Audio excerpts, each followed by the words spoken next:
Junior Djourdan Gomes-Johnson doing a rendition of Sodanzo Samba on the piano at Pond City Market.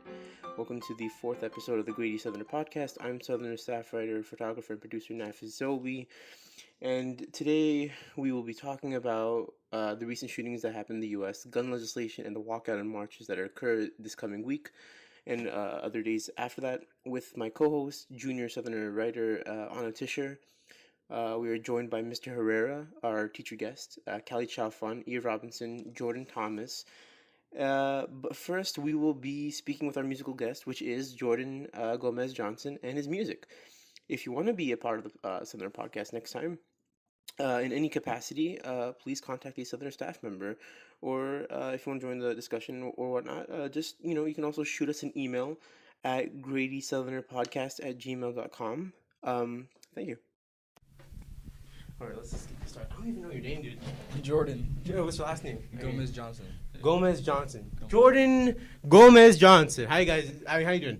I'm Nafez Z. You're going to hear my voice across the whole podcast, really. And my host, my co-host, Tischer.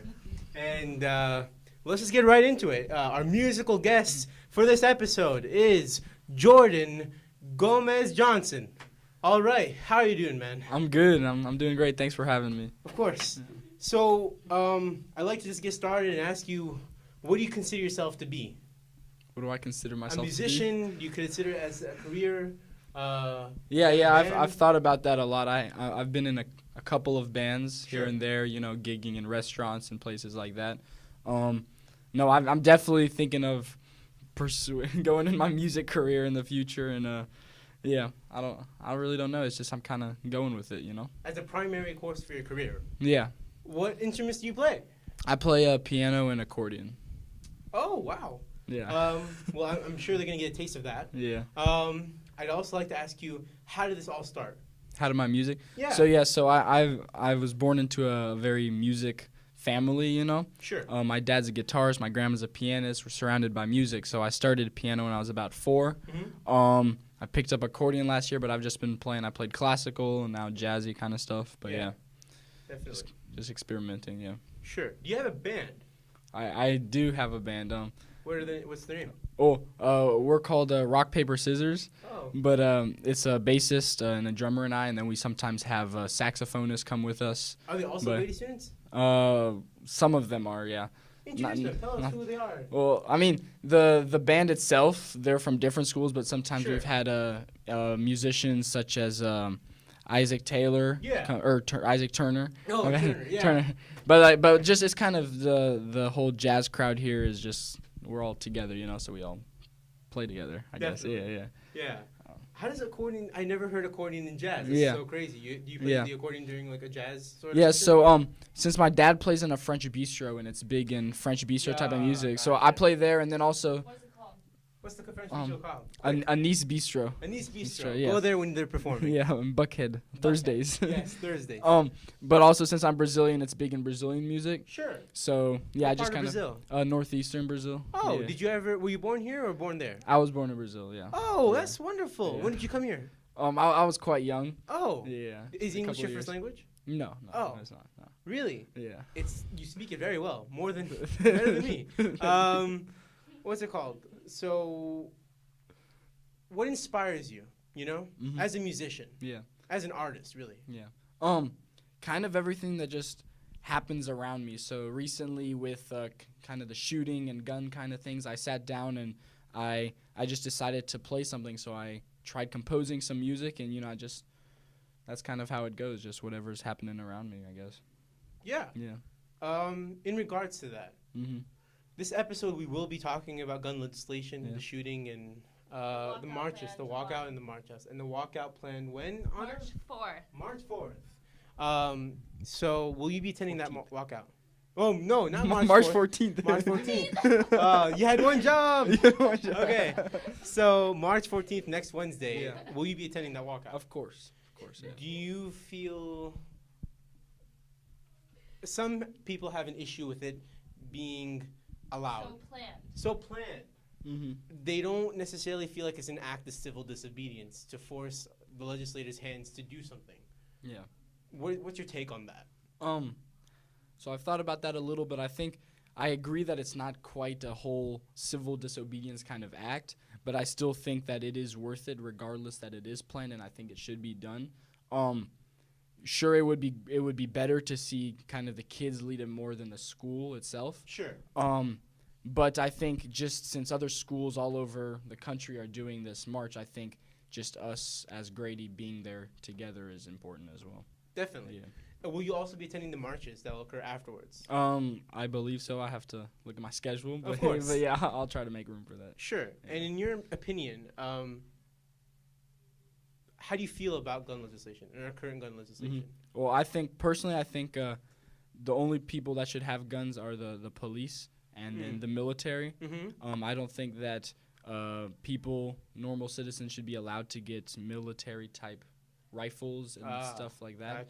Gotcha. Not even teachers? Definitely not teachers. I think personally when people talk about the Second Amendment, the Second Amendment, when it was created, they were talking about guns such as muskets and stuff. Yeah. But since guns have been evolving, I think the laws itself should evolve as well. But yeah. Sure. Yeah. Sounds great. Yeah. So you're totally against teachers having any sort of guns, right? Yes. So in what way has the shooting affected your music? And how did your music reflect it? Because you said that when things are going around you. Yeah. In what way? Yeah, so I sat down, as I was saying, and started playing some kind of really sad type things. Sure. But then as I saw all these protests run by kids start to happen, I started to put more joyful stuff into the music. So at the beginning of the song that I'm thinking about, it's very sad, and then it kind of starts kind of getting bigger and more bright, I guess. Sure. Yeah. Hopefully trying to see the future as bright with this. Sure. Problem. Well, that's unfortunately all the time we have. Okay. That was you, Djourdan. Gomes-Johnson. Gomes-Johnson. Gomes-Johnson. I'm so sorry. Thank you for joining us. Thank you for having me. And we'll link all your Instagram stuff and down below with your music. Yeah. And follow me on Instagram at Djourdan Gomes-Johnson. Sure. Yeah, that's my music page. Gotcha. All right, cool. All right.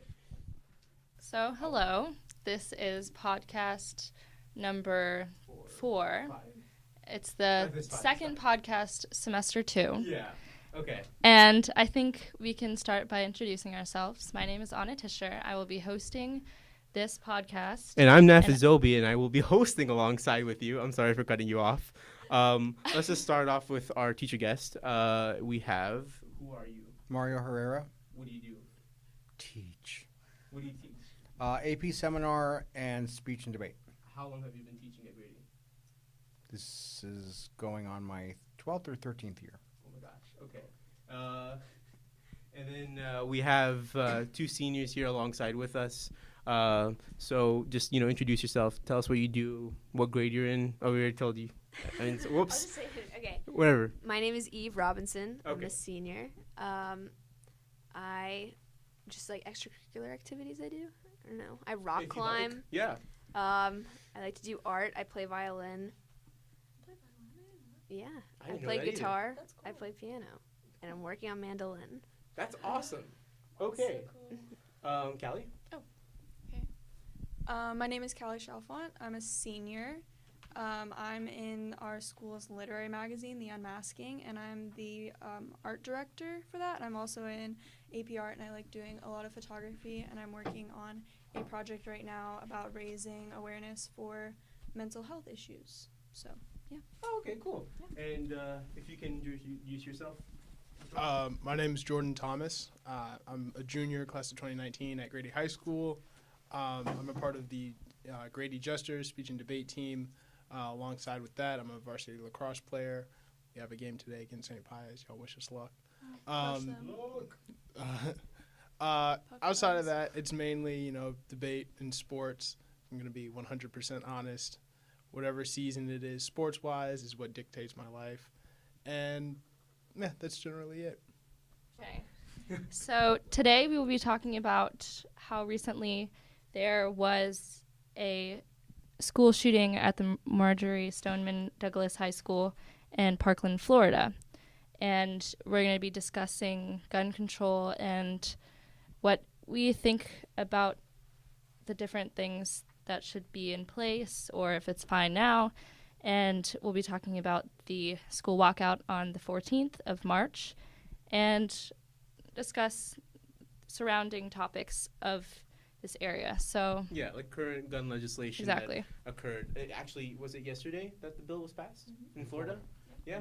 So let's just get right into it. Do you want to recall the events of what happened originally in that shooting? Because this is what kind of sparked this whole thing. Or would anyone like to refresh what had happened? Okay, so at at that high school that Anna mentioned, a gunman came in, an original student, a student that was there originally, who was expelled, I believe, who was Yes. the age of 19, what's it called? Came in with an AR-15. AR-15. Yeah, I believe. And, well, he broke a window through a door, and, he killed about 17 students. And teachers. And teachers, yes.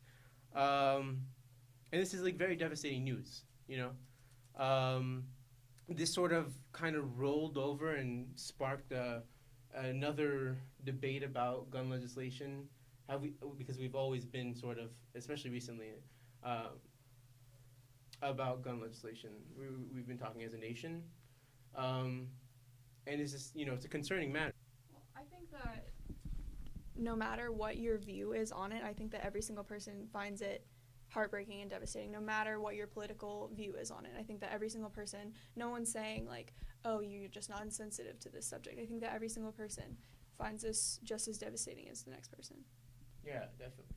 Actually, I believe it was last week that they returned for the first time. This is recording on March the 8th. And so, yeah, it was about last week.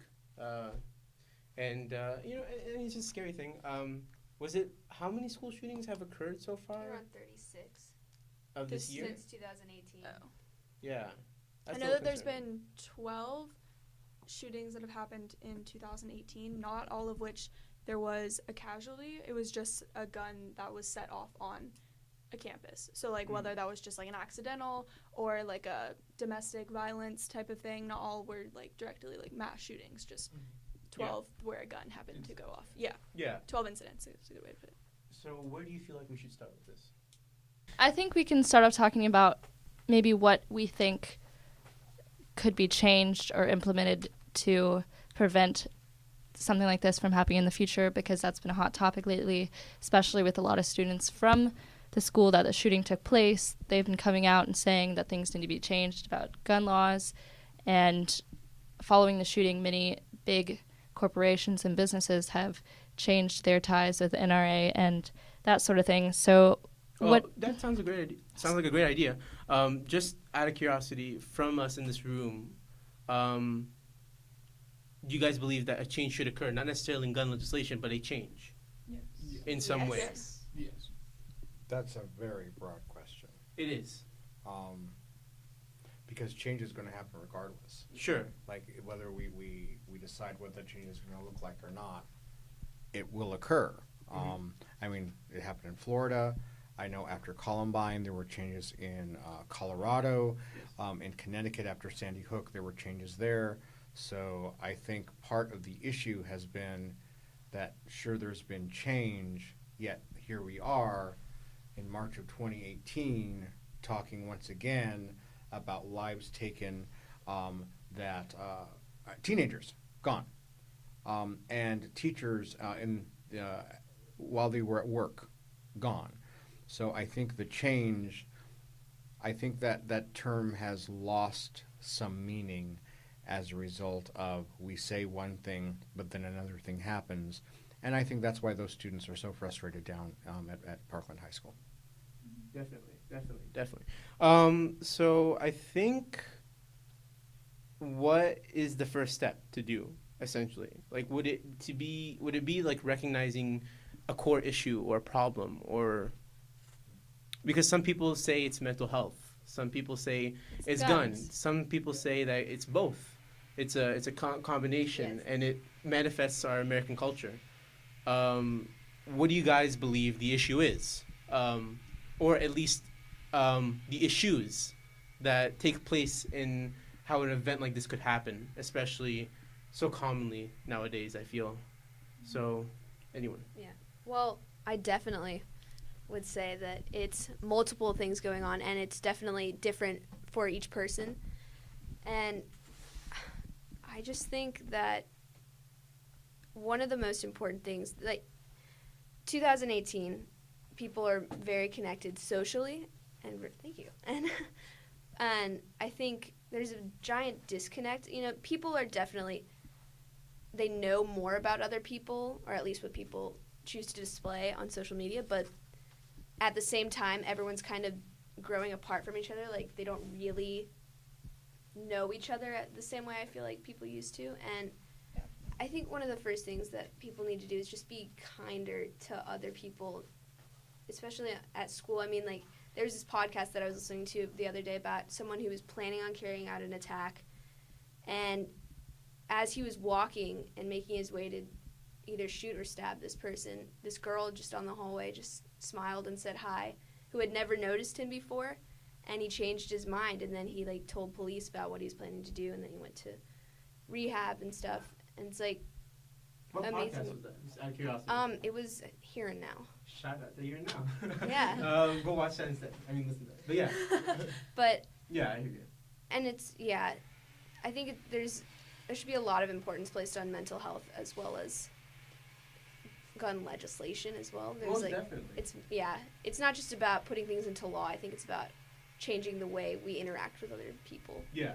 Actually, just relating to what you said, like treating people nice, is like actually trying to get people here on the podcast, especially with people who just, thank you, who just, who share different views from the curb that we mentioned before, that is sort of liberal, especially with, I feel, especially with guns sometimes, specifically, especially after such a controversial event like the Parkland shooting. Literally, I had people who canceled on me, because they're afraid to be ostracized.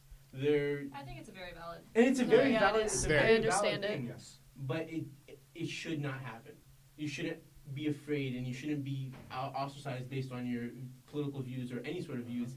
Really, for the most part. And honestly, I believe that's kind of what can start people to believe that they're on their own and they have no one to help them, and they think that they can only rely on themselves. And I don't know this for a fact, but from books that I've read and things that I've looked at online, a lot of people start to have different mentalities about the way they see things because they're mistreated either by their parents who not avoid them but neglect them. And so I think, in going back to the social media thing, people display what they want people to think they're like online. So I think people need to be more genuine. And if we're more genuine to each other, I think that will help our school as a whole. Yeah, and addressing having your voice out there. I think the way that you think and the actions that you take are a result of the environment that you're in. So if we have an environment where, there's one dominating ideal or whatever, and, people are afraid to come out and say, oh, well, I think X, Y, Z, then their ideas could boil over into something completely different based off of where they are. So if we just let everyone come onto podcasts like these, just talk about what they want to talk about, discuss any ideas or feelings that they have, that's going to bring about really positive change. Yeah, and I think that, I think sitting down in a place like this helps a lot with just talking about it, because you get to gain the perspective from other people that don't share the same views as you. Because I think it's a lot harder to understand how someone feels when you're just hearing it from a other person's perspective, not theirs individually.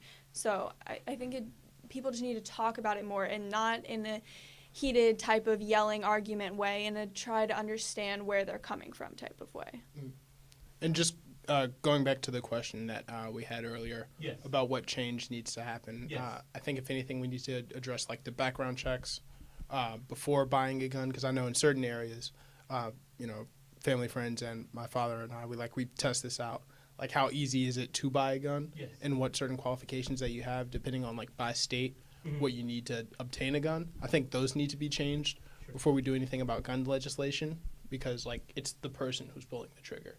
It's so we need to figure out what people like should be able to have the power and the responsibility to carry a gun, and I feel like that's going to be the change that we need to see. And so with background checks, like I know because my dad has a gun, like he keeps it in the house, like, but he has said that he would go through like any amount of like background checks and training to keep his gun in his house. Would your dad and would you go through the same type of like training and everything? Yes. Yeah. So I think that's a good thing is that I don't think that like this movement is trying to take away guns or take away the Second Amendment. I think that we just need to put more of an emphasis on you should have to go through more to try and get a gun. It should be a little bit harder to try and get a gun. Not in that sense it's like you should just have to go through more background checks and know. Because, I mean, this kid in Parkland, he was 19 years old. He had posted things on social media about how he was going to do it. He wasn't allowed to carry a backpack at school, and he still managed to legally obtain a gun. I mean, that just shows that he legally obtained it and still, like, managed to get it. So I think it's just, yeah. Anyone else want to comment about that? Or if not, previously, if you've listened to our podcast before, our third one, actually our second one, I believe, we talked about mental health. This was in reference to, if you recall, the Georgia Tech kid who got shot by the officer. And mental health was brought up, and especially like how universities like Georgia Tech or just even schools in our own school, how we handle mental health. In some way or another, mental health issues have had affected us all. Not just necessarily us, ourselves individually, but someone we know, someone we care about. For example, the person who was there on that day on the episode of the podcast was Coach Aldridge, and she was sharing her story about how her husband had committed suicide due to depression, and how she had no clue whatsoever. A lot of people blame mental health to also be an issue, or be strictly the issue occasionally.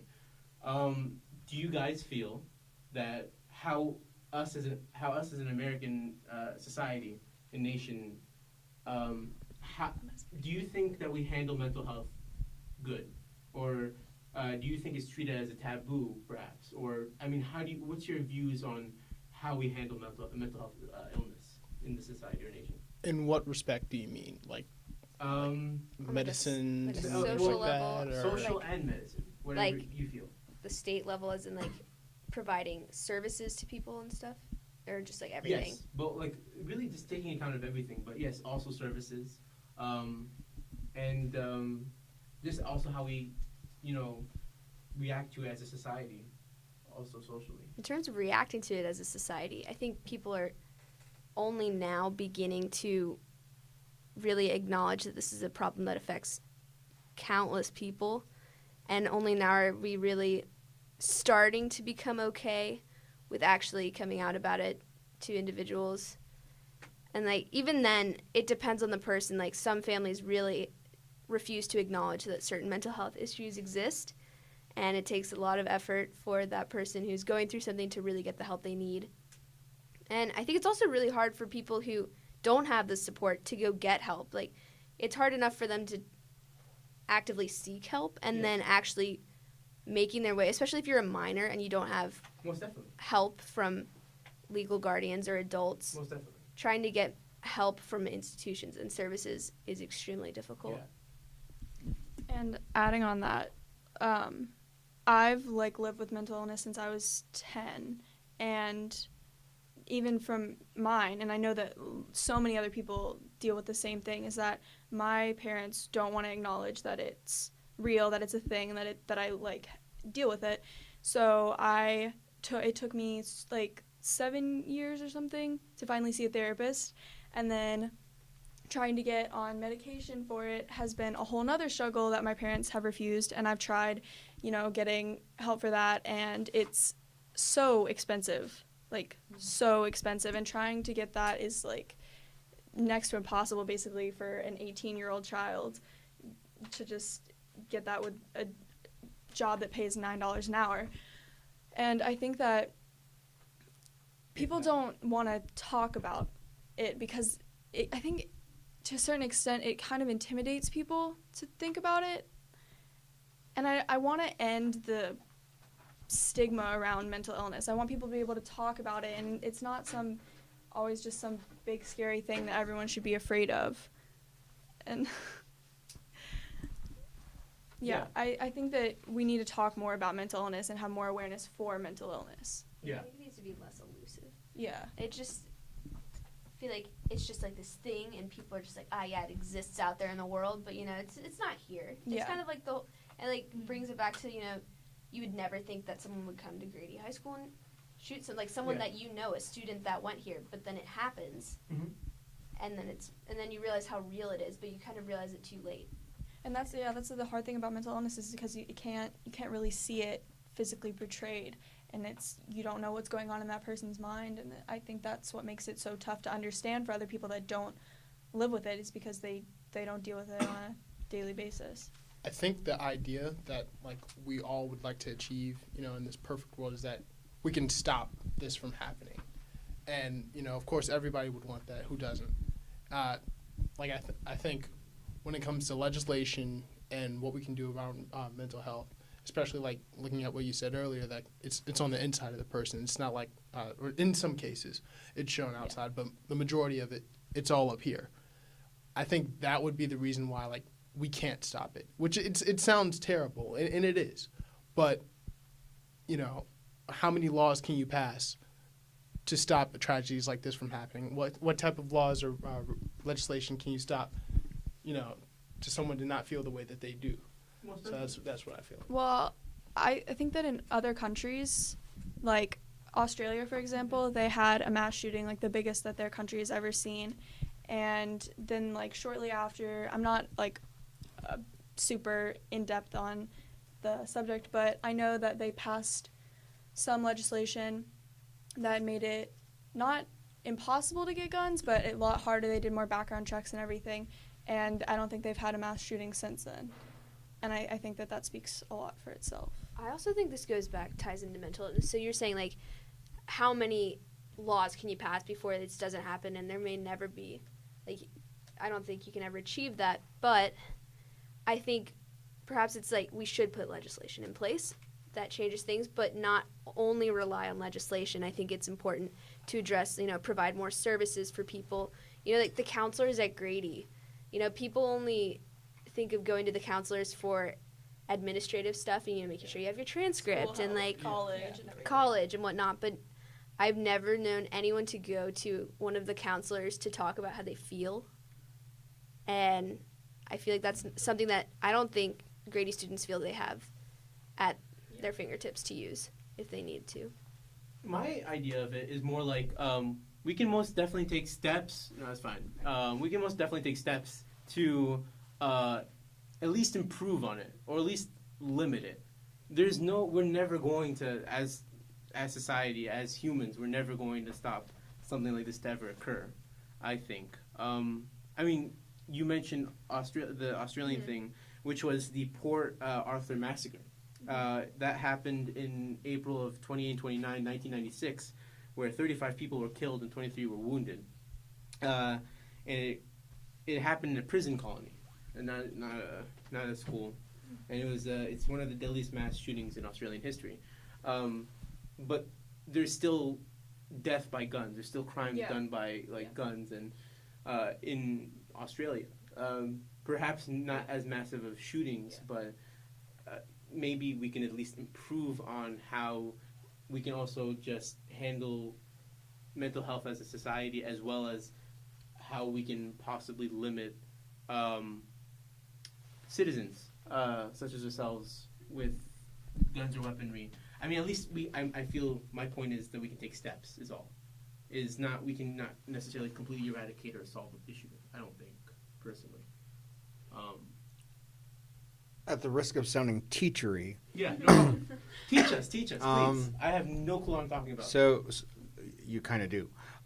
So the philosopher John Stuart Mill had this concept about liberty, because he was all into this idea of democracy and such, and he said liberty's problematic because my liberty stops where it impedes upon your liberty. But what if I don't have a lot of liberty and you have a lot? So then where is that line drawn? So that's why we have things in society like courts, because we need people to determine that on kind of an objective basis so that we know what we can and can't do. Mental health is its own conundrum.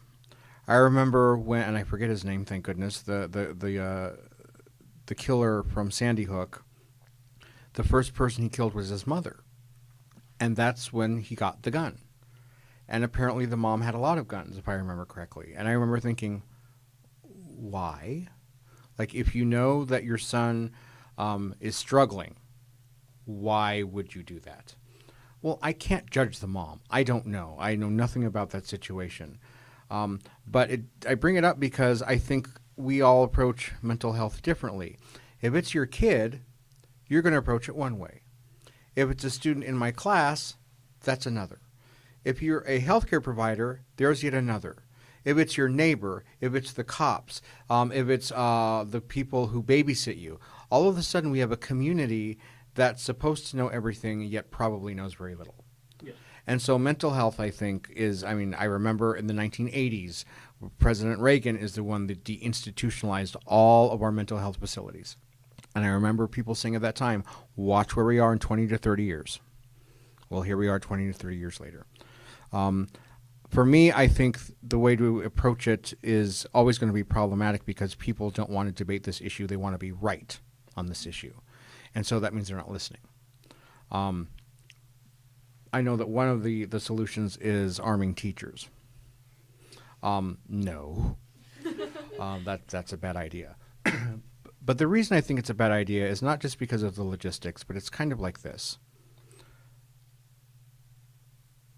Proponents of the Constitution, which includes the Second Amendment, say that America is a really cool place. It's a really great place. And I would tend to agree with that. And it's because of what it represents. It's because of what the potential that exists within the country. It seems to me that we need places where we can go to be safe. That's the goal. That's why we have the Constitution. That's why we value freedom and liberty and justice and all those good things, so that we can go to church if we want to go to church and pray and not worry about who's coming through the back of the church in the middle of the service. We want to be able to go to school to learn how to think critically and to improve upon the world and not worry about whether or not the teacher's gun is going to go off when they go to sit down.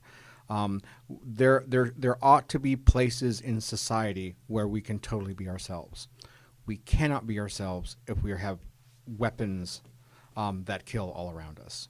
So for me, the first step that needs to be taken is, what are we fighting for? What are we protecting ourselves from? What kind of world do we want our kids to grow up in? And I think when we answer that question, all of a sudden, the process becomes different. I agree with Nafez. Nothing's going to solve this 100%. That doesn't mean you don't try. And that's what we teach you. It is so frustrating as a teacher to see how society is reacting because it is almost opposite of what we tell you.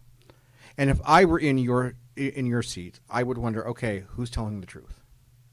It confuses the whole situation. So that's why I think the goal of knowing what is it that we want to be when we grow up as a society needs to be answered, because then we can work backwards and try to figure out how to get to that point. Guns in a first grade classroom, to me, seems like a very bad idea. So that's my story, and I'm sticking to it. Just real quickly, you mentioned the repealing. Well, I mean, you mentioned Reagan and his Deinstitutionalization. Deinstitutionalization. Oh, Jesus.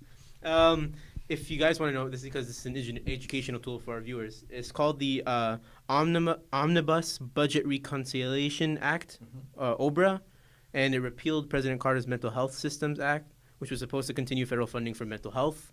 If you'd like to do research on that in your free time, that would be absolutely wonderful. But yeah, you were going to say something?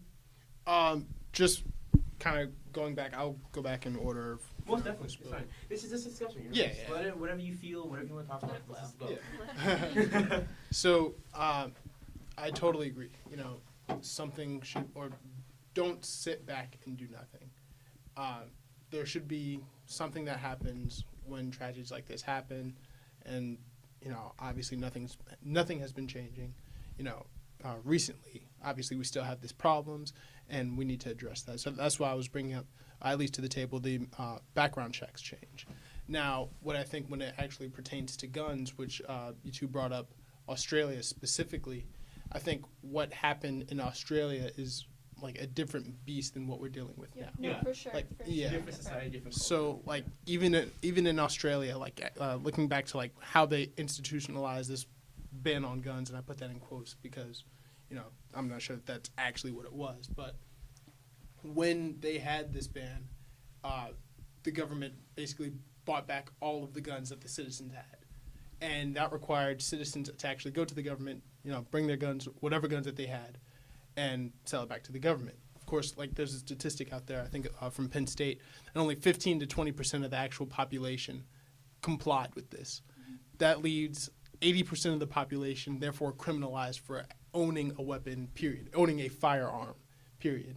So I think that taking it to the extreme that Australia did is going to bring about much worse effects than what we want. And because it's unique to here. Yeah, and even like looking at the effects, there's also another statistic showing that violent crime in Australia didn't change because of that.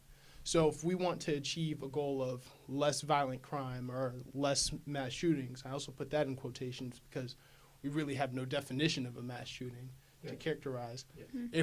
If we want that to be the goal, then that model of banning guns has historically proven that it doesn't reach that goal.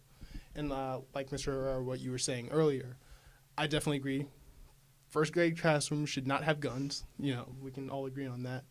But when you were saying these like safe zones, for lack of a better term, like these churches and schools, there should never be guns there.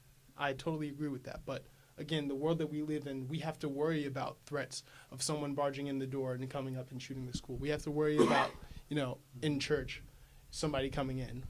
My philosophy when it comes to that is, why give the enemy the upper hand? So if it's a situation where I know like there's a threat of someone breaking in my house, why give them the upper hand, allowing them like an opportunity to have a gun, and I should not? If I'm protecting myself, I should protect myself to the fullest extent. And if that's owning a firearm, then that's what it is. If I have the intent to commit a crime, I'm going to do that. Why, as a victim, should I give them the upper hand in allowing them to do such a thing? So, in reference to your buyback, in Australia, 643,000 firearms were brought back, and over $350 million were funded to buy back those guns, and an increase of $500 million was put into their Medicare, and a focus on mental health in Australia, seeing a connection there. Just a little educational thing. In reference to what you just said, I think people would think that the way you have an upper hand against the shooter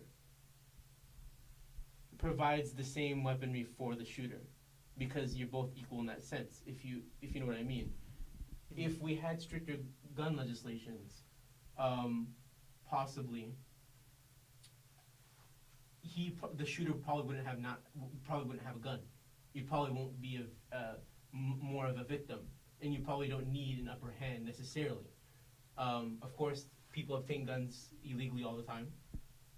You can buy the parts of guns and then put them together. Especially with an assault rifle. But I wonder if, and the statistics have to be out there, the states that have the most strict gun laws, I would be interested to know what their crime rate is.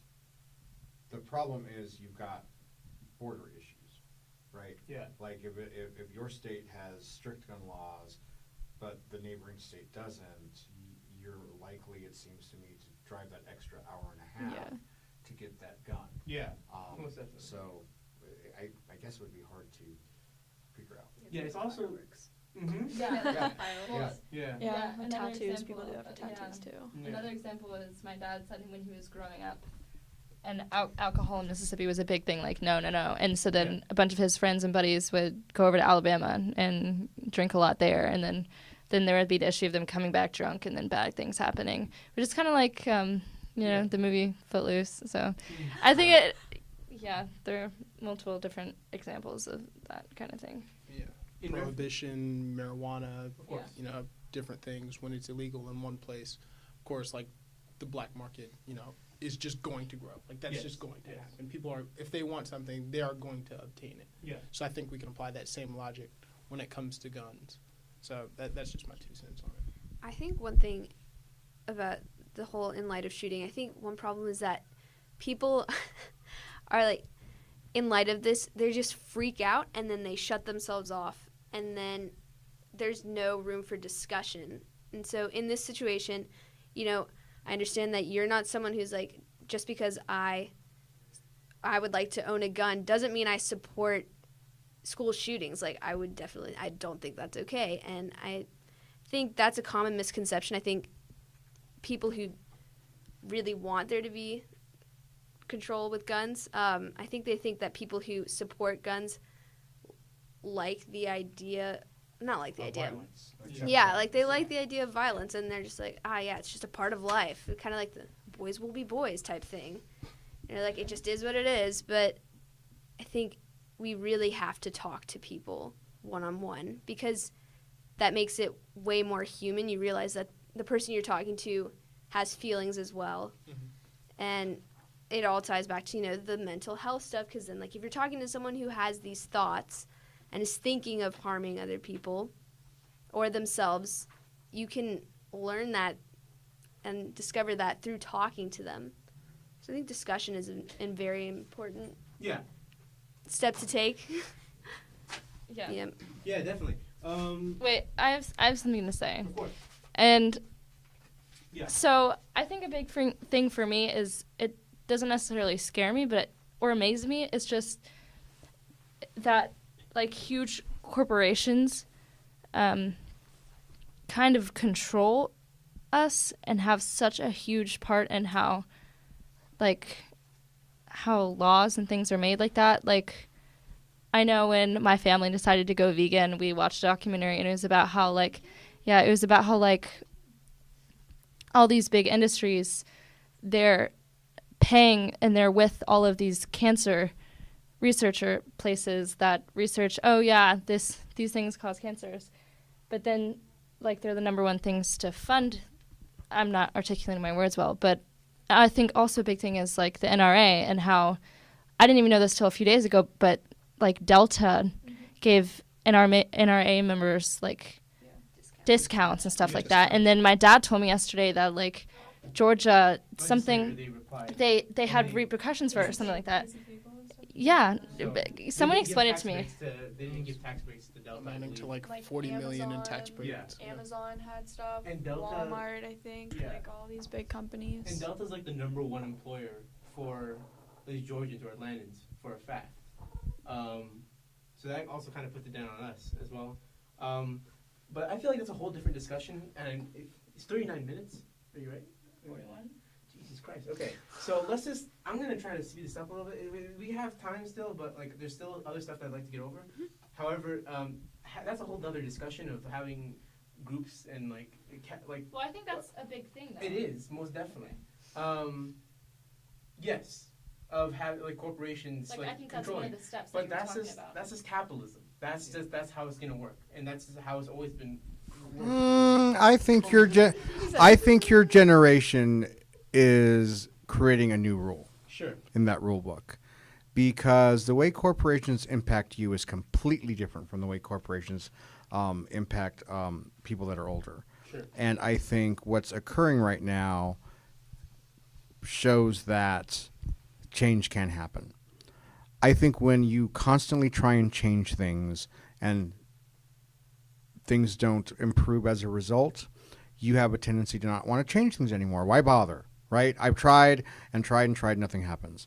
But I think your generation is once again showing us that, well, maybe that's because you're trying the wrong way. I think very often that adults and this has happened since the dawn of time, point to younger people and say, yeah, stay in your lane. Children are best seen, not heard. I've heard that too. No. My experience as a teacher, as a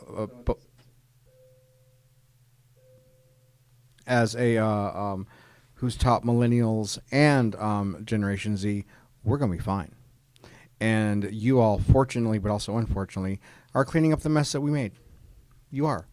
And when I hear people constantly berating younger people, whatever, get over yourself. Because what I see is a very motivated, intelligent, and holistic generation that we, I mean, if you look at what baby boomers and Generation X, what we're doing, yeah, sorry. Yeah, my dad says the same thing. He was, So I think, I think when it comes to like corporations, when it comes to mental health, when it comes to background checks, when it comes to maybe raising an age to purchase guns, when it comes to security at schools itself, all these things have to be on the table because no one person has all the correct answers.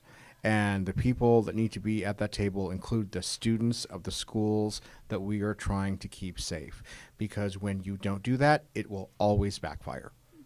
When you get buy-in, people will work to make the goal happen. When you think you're the only correct one in the room, it isn't going to fly. So I think that this discussion is, I'm fascinated by it. I'm loving it. But I also think it's important for you all to hear from like someone who's going to turn 50 this year that I think that we are in good hands. I think that that you are able to deal with things like corporations and big pharma and the NRA and government and situations that are uncomfortable to adults. You all have the opportunity to say, sit down. Listen to me for a second. Because you're coming at it from a unique position. And I hope that position continues to try to do really good things because I really like the trajectory that it's on right now. Thank you. Yeah. So I feel like it's a perfect transition because we got less than like 15 minutes.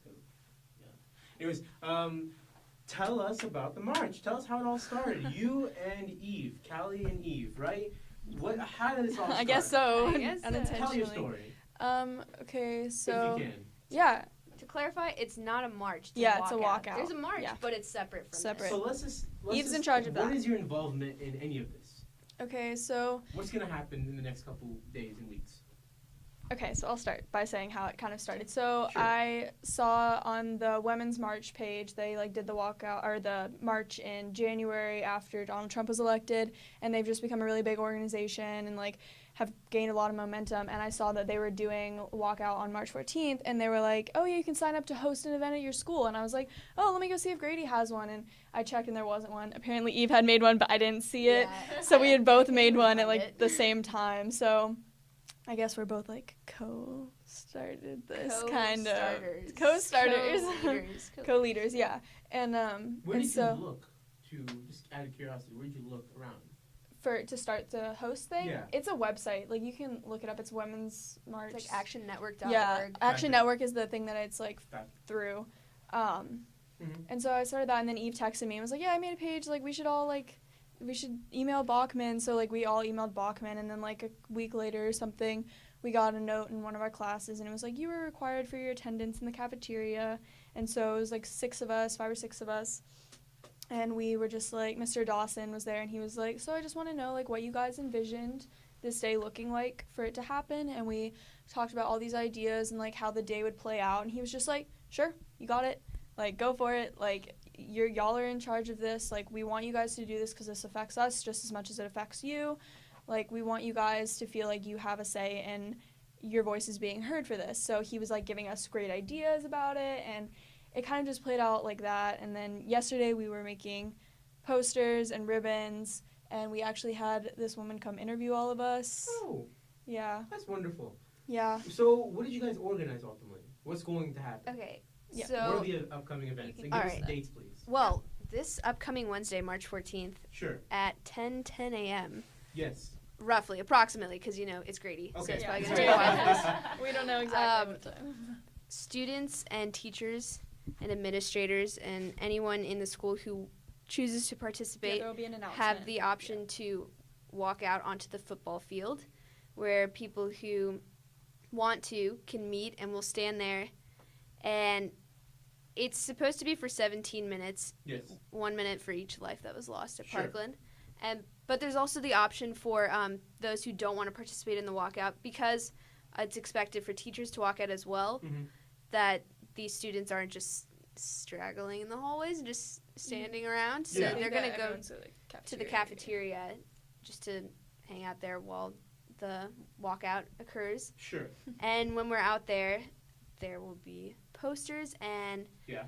we will have people giving stats on, like, gun violence, facts, Sure. statistics and stuff. Okay. And There will be a moment of silence. Yeah. Not like a super long one, just like 30 seconds, just to pay respects to the people. So it's a mixture of paying respects and also Yes, it's not raising entirely awareness. about, like, I know that a lot of people have the misconception that this is just about guns, like Yes, just purely okay. about guns, and, Mhm. and that's not what we're trying to, I mean, part of it is about that, but I think also a big part of it is paying respects to the people that lost their lives in Parkland. most definitely. Yeah. So what's the next event? following the Yes. walkout, okay, the next event is the March for Our Lives movement, When? Georgia, which is March 24th. Okay. That's happening all around the country. And that's, Sure. that's happening. How are you involved Nationwide. in that? Is How that are on a both of you? weekend or like a school It's day? a Saturday. It's a Okay. Saturday. So how are you guys I involved? won't be participating in that because I will be out of town, and I'm so bummed. I wish I could be there. Sure. Yeah. So how are you involved in that? Well, my mom and I started the Facebook page Wow. for the march, and then it just gained momentum, and then we got in contact with the woman who organized the Atlanta Women's March. Cool. Yeah. That's so awesome. We'll link in the description. Yeah. Yeah, and basically through that, I got in touch with the Georgia Student Alliance for Social Justice. Oh my God. And so That's so I'm cool. in that group, and so we all worked together, and then we met up, and we basically organized ourselves into committees, and it's entirely student-led, Sure. organizing, working out the logistics. Like, basically, that's the thing that's so exciting. It's like they're advisors, like adult advisors, to, kind of sometimes give us a reality check on what is like actually we need to do, because we kind of don't have any idea what's happening. Most definitely. And this is the first time for most all of us, but we're the ones who are in charge. So we organize when it's happening, who we're bringing there. Like John Ossoff is going to be there, and he gave us a shout out on Twitter, which was awesome. We were Awesome. like, sweet. That's so Yes. cool. And we get, like even this Atlanta was like, oh, we'll cover your permits. Like they actually are supporting us, and they're like, That's So a it's- lot of power. That's yeah. a lot of Yeah, power. that exactly. is. I love that. What's the next event? The next event after Yes, that? yes. Okay, there's something happening April 20th, which is Sure. like just a straight up walkout that Yes. For the Columbine For an 90th honor- Yeah, anniversary. and people just leave and don't come back. That's Yes. more for like classes take a pause until Yes. something gets changed. To I think, is respect that. on the Columbine incident that occurred in the 90s. And I believe that one's about Columbine and more about gun laws than Sure. than the one on March 14th. Most definitely. Yeah, March 14th is more about, not entirely just about guns. It's Just about making it respecting lives. aware in And also, people's we minds, just too. want the state to know that we demand to be Heard. feel more safe in our schools and heard. Of course. And And also- that students can do something. If, yeah. if, Sure. if you don't mind me asking, like that sounds great. What changed? Like, what was like the moment where after Parkland, all right, this is where we take a stand. Let's do these marches and things like that. Like just hearing the backstory on these, because I mean, Yeah. it sounds awesome. You listed like what 3-4 events Yeah. that Yeah. are all happening. Yeah. Like you already have planned out and everything. I was actually asked this question by someone from the Southerner. They asked me yesterday, and I had to think about it for a second as why this one is different than every other school shooting or mass shooting, because if you really think about it, they're not that different in respects of how they happened. But I think that it honestly is the students at Parkland that made this so different. As I was Because, saying. yeah, you were just saying that earlier. Yes. As they're sick and tired of seeing it, and seeing it happen at their school, I think that was just like the breaking point. And they had so many students at that school that just wanted to take a lead, and I think that kind of clicked in a lot of kids' heads, is that, oh, they're doing something and they're being heard, and they're seeing them on all these things talking about this and being so powerful about it. I think that a lot of people are like, this is a great movement, I want to be a part of this, I want to be part of this change. And so I think that was what started a lot of this. And yeah. So just going back a little bit is I think what we wanted to talk about, at least personally I wanted to talk about, is the march, the first one that's occurring next Wednesday. The walkout. So, walkout. Yeah. My Yeah. bad. The walkout. So there are students who are taking multiple issues with that. Yeah. It sounds wonderful, and I'm still going to walk out personally myself. I think it's a wonderful thing. I know one thing that I've heard people say is like, oh, it's supposed to be a walkout. Like, why are they making it like an organized thing? Like, it should be something that the kids decide to just do. And Yes. like something that I think is like, I don't think there's any issue with making it organized. If you will, just please wait for a second. Yeah. So, the argument of it's not civil disobedience if they're allowing us to do it. And a lot of people have just expressed concern about that. And even so, another issue has been taken into account of people who still feel that they should pay respects to the Parkland victims, but they're not necessarily with the support of the gun legislation that you guys want to push. So they're not able to pay respects when they attend that walkout because they don't have the same views. So some people took issue with that, and that's why some people are staying inside, you know. So some people felt that it wasn't taking account of their own police, you know. Another issue that me and you were talking about, Mr. Herrera, you mentioned that there was miscommunication and that they changed, I believe. There's a disconnect between what the national organization said and what we're doing. Like, for instance, it was supposed to be at 10 o'clock, now it's 10:10. Yeah, we had to change 10:10. I'm not entirely sure why it changed because we were all pushing for 10:10. I mean 10 o'clock. We were all like, yeah, we need to do it at 10 o'clock. Why. Yeah. We don't have to change the schedule. Well, no, Mr. Dawson was saying, he was like, I can change the bells, like I can change the time. I just think that But it we kind aren't. of, yeah, I don't know. Right, I'm gonna it's try and very talk to advisable. him. But Sure. Yeah. Yeah. I think, because I think personally, I think it's important to, everyone does it. It's an act of solidarity. We all go at 10 across the nation. Sure. And, we are technically going at 10:10, but I think if we can't push it to 10, people should walk out. Sure. Anyways, at 10 o'clock. I'll be Yeah. out there anyways. Yeah, I'll be out there, yeah. Cool. But also, the other thing is regarding the whole, this is supposed to be, why are we working with, it's not, why isn't it civil disobedience? We Yes. should be doing this against what people say we should be doing. But it's I think students are forgetting that this also affects teachers and course. administration, Yes. Yeah. and that they're not against what we have to say. I think as teenagers, we're kind of the adults are other. It's kind of they think differently than we do, but not all of them do. And just different teenagers believe that or disagree with what the walkout has to say and the message we have. Adults also have varying opinions, and Sure. a lot of the ones here also believe that they should walk out and Most advocate for safety in our schools. If you don't mind, actually, I was reading the AGC, and actually, a Fulton County mom expressed exactly. I'm going to quote her right now.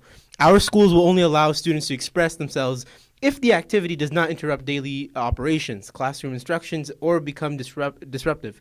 We hope you will help us guide students as they consider their involvement in student protest or walkout activities. Any student who misses a class may face an unexcused absence. Also, if a student becomes disruptive, he or she faces the consequences of disruption of school as defined by district policy in the Fulton County Schools Student Code of Conduct. A lot of people have been also considering comparing this to the civil rights movement. In fact, we were talking about this morning. I felt that although it's not as severe or it's not as important as the civil rights movement, Charlene Hunter Galt, if you're familiar with that name, she's one of the students who sort of integrated UGA. She was, I believe, one of the first two students to be the first black student there. And she recently wrote an article in the New Yorker, and I recommend you all give it a read, Surviving School Desegregation and Finding Hope in #NeverAgain. Although she does mention when she's with her friends who are also civil rights activists that,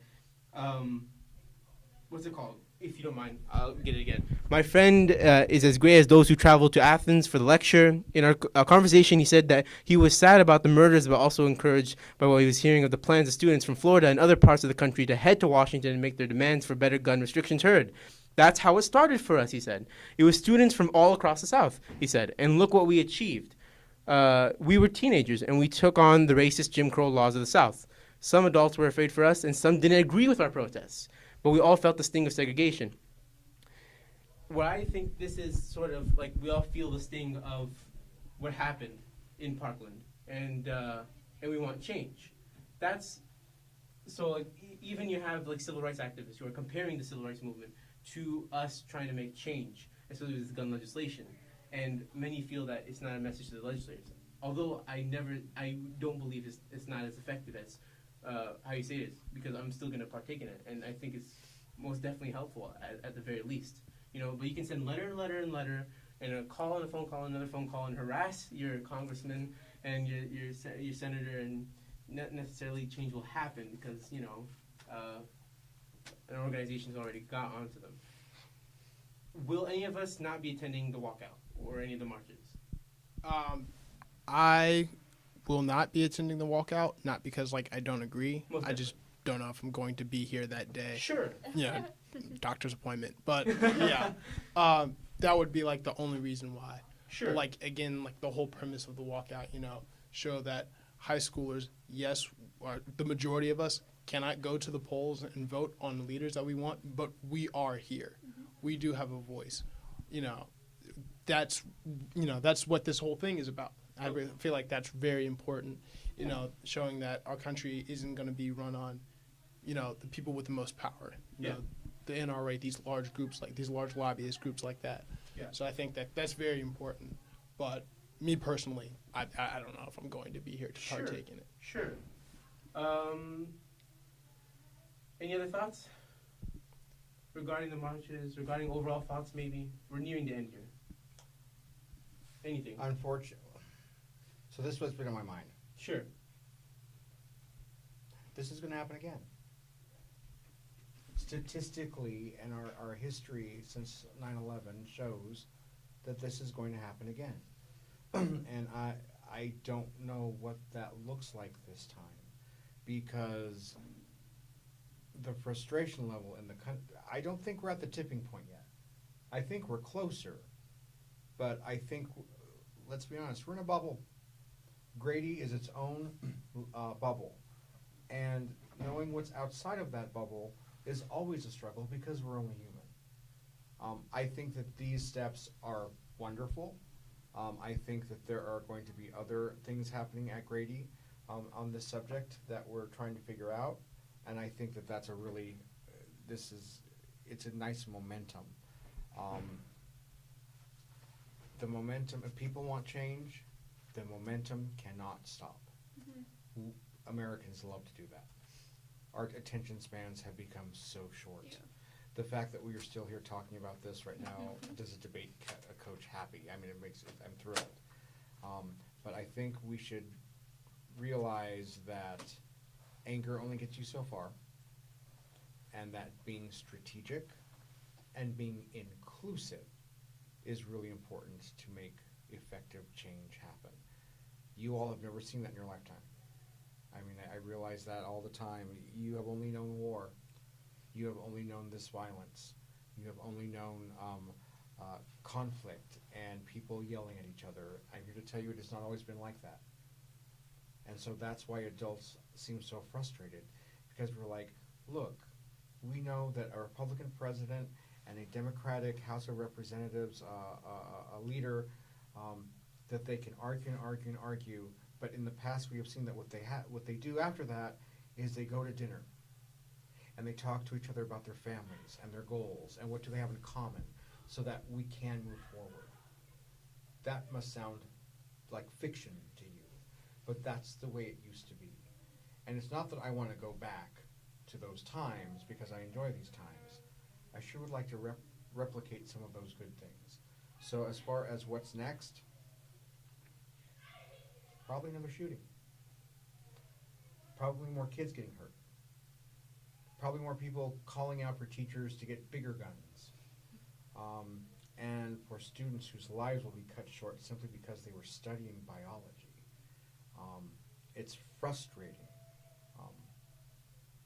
But the hope is, and it's what I experience here today, is that we're not going to stop. We're going to try to keep going forward, and that's a good position to be I think that's a wonderful note to stop on. Thank you for joining us. Thank you very much. Thanks for having us out here. Yeah, Thank you. This was your host, Nafez Z and Anna Tischer, right? Yes, and if you guys ever want to be in another podcast, talk to anyone on the Southerner staff and tell people about the podcast so we can make it bigger. We accept comments, we'll read them out, and if you send us an email at southernerpodcast@gmail.com, we will read it out in regards to the reflection of our topic today. Thank you so much. Thank you. Stop recording. Where's my nice bag? talking to you guys. Yeah, this is nice. Yeah, this was fun. I know. All the time we have for this episode, we'd like to give a reminder that this is an outlet for Grady students, teachers, staff, and parents to voice their views, opinions, and alike freely in our Grady community. We encourage everyone to join us regardless of background or views. If you like our little project, remember to share. And again, if you want to join the discussion, please shoot us an email at gradysouthernerpodcast@gmail.com, which will be in the description, or just contact a Southerner staff member. We'll be ending this podcast with some improv on Sister Sadie with Djourdan Gomes-Johnson. Have a most wonderful day, and see you guys on March the 22nd for episode 5.